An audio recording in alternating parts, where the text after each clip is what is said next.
Ang paratang ng mga diskaya ay walang basihan. Hindi lang ito direktang pag-atake sa aking karangalan, kundi insulto sa aking mga kadistrito sa lungsod Quezon na naghalal sa akin upang paglingkuran sila ng may buong katapatan at integridad.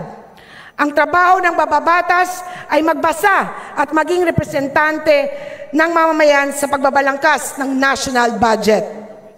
Mukhang may political agenda ang pagdawit sa aking pangalan. Tama ba ang listahan ni Diskaya? My track record in public service can speak for itself.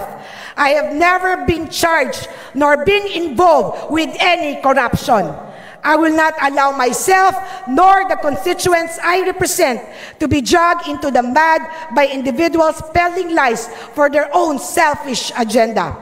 I say this without hesitation. I will hold them accountable.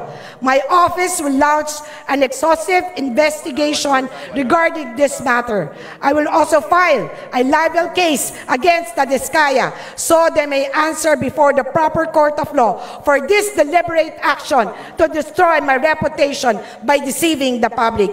Let me add, Mr. Speaker, I fully support all ongoing investigation into flood control projects nationwide. Hindi ako papayag na nakawin ang pera ng taong bayan. Simula noon, Barangay Kagawad, naging kapitan ako, naging konsihal, unang termino bilang kongresista hanggang sa pangalawang termino ko bilang kongresista. Mamamatay ako at maninindigan sa marangal na paglingkod, ang buwis ng tao ibinabalik sa taong bayan. Let the truth come out. If there are irregularities, let be exposed. Mr. Speaker, this is a time for truth. This is a time for accountability, not character assassination. I will continue to serve my constituents faithfully, and I will never be intimidated nor silenced by malicious attack. Thank you, Mr. Speaker.